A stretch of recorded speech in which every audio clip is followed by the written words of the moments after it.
Hey guys, so today we're going to talk about another science fiction new release from one of the genre's favorite authors, John Scalzi's The Collapsing Empire.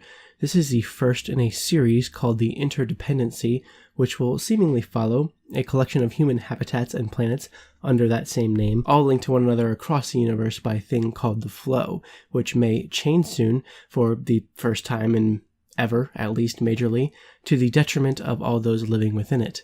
This is a fast-paced, fun, ambitious, witty, and generally straightforward space opera story that those who love John Scalzi's work will eat up with gusto.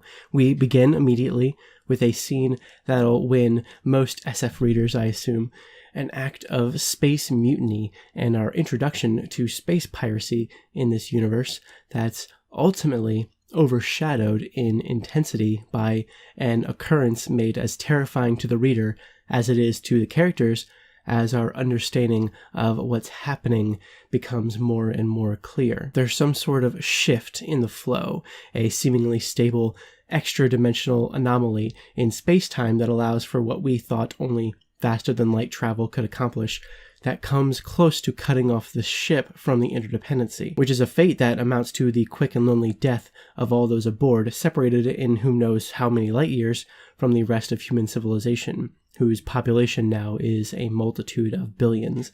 This is an incident whose implication could mean the end of life as everyone knows it within the interdependency.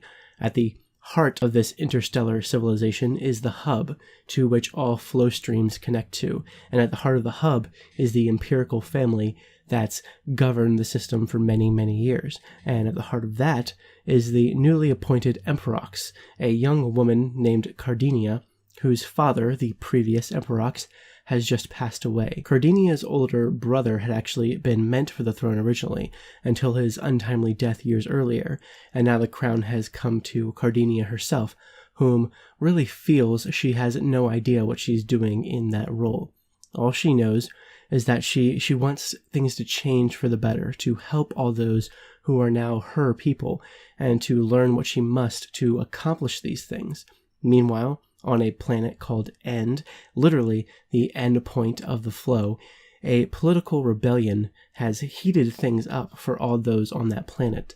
But as the readers are aware, there's bigger things happening here that could affect not only End, but all human settlements across the entire network of the civilization. Count Claremont, a minor noble and physicist living on End, whose work has led to a discovery regarding an upcoming drastic change in the flow that could cut End off from it, must do something to get his son Mars, another flow physicist, off the planet before this happens, and to the hub, wherein he can share their findings. And then a merchant ship owner named Kiva Lagos, a lady of House Lagos, that's recently come to End, has had her merchandise tampered with and must make up for the loss by allowing passengers to pay their way off the planet in order to escape the coming revolution and, inadvertently, the possible shift in the flow. She's a foul-mouthed, short-tempered, unfiltered, unapologetic bamf that will find a way to get whatever she wants. What follows is a sort of race against time political and societal clash that spans the whole of the interdependency and threatens to destroy everything that's been built from when the flow was first discovered. Some see these findings on the change in the flow as politically driven instead of factually accurate. Some see it as a way to manipulate their place within the political hierarchy. And some, though alarmingly few they are, actually want to do something about it.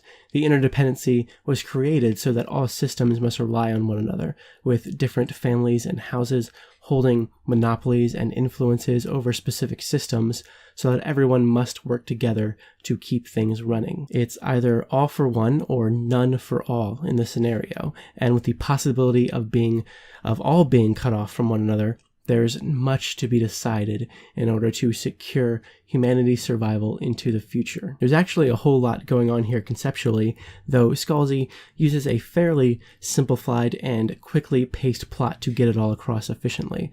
There's not ever even really one dull or slow moment in this, which of course works to make the plot in particular very concise and bereft of anything unneeded to keep it moving forward. But some other bits and pieces of this do sort of suffer from that, particularly character development, as there's a lot of repetition in how he portrays his characters. They've all got a very similar sarcastic, snarky sense of humor, and there's not much introspection happening from most of them, as almost all of what we're given to understand about who they are is done through dialogue and conversation. Some of the conversations can be a bit over the top or just a little too perfectly humorous, but despite all that, they're all still fairly compelling and have understandable motivations, at least. And I do enjoy John Scalzi's humor, despite it kind of affecting each and every character, regardless of whether it fits that particular character or not.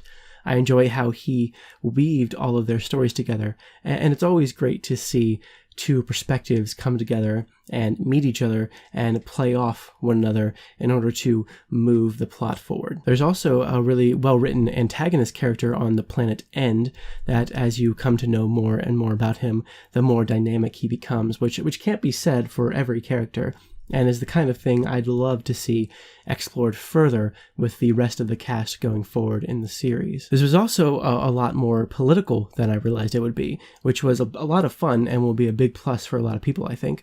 The interdependency is an interesting form of governing that at first had me absolutely baffled as to why anyone would set things up this way, which is always kind of an issue for me, reading SFF with governments and empires that make no sense in how they're set up. But eventually it became more and more clear as Cardinia, the new Emperox, learns things she never knew before at the same time that we do.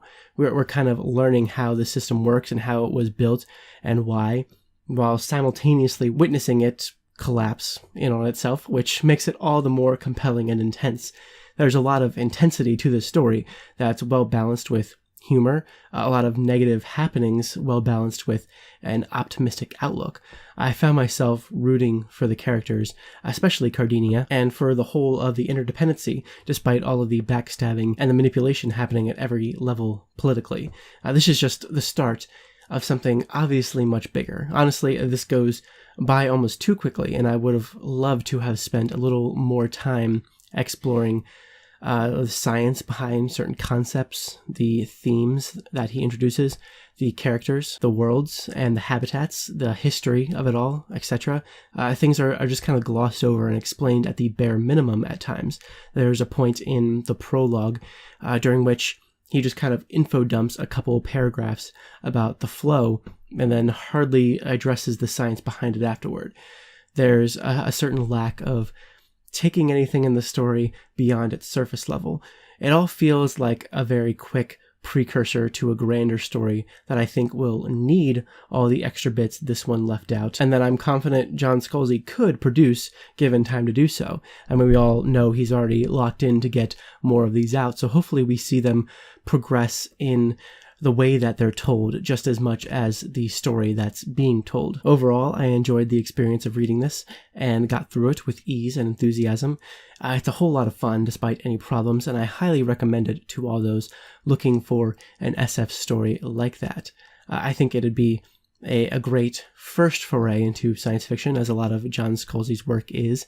I'd say I'd still like the Old Man's War series better than this one so far, but I think that could easily change once there's more in this series. It's got a ton of potential that I truly hope he taps into and explores more as the books go on. I'm excited to read more no matter what, and hope that you'll give it a shot as well. If you haven't seen it, there's a really great interview with John Scalzi on Thomas's channel from SFF 180 that I highly suggest you watch. And I'm going to be giving away one of my copies of this. I got both the hardcover and a paperback ARC. Be subscribed to me and comment down below which you'd rather have were you to win. Definitely talk to me about this one. Let me know what you think of it if you've read it, if you're looking forward to reading it, or if you're now interested in picking it up. I'd love to hear all your thoughts and opinions. Thanks so much for watching, guys, and I will see you later with more.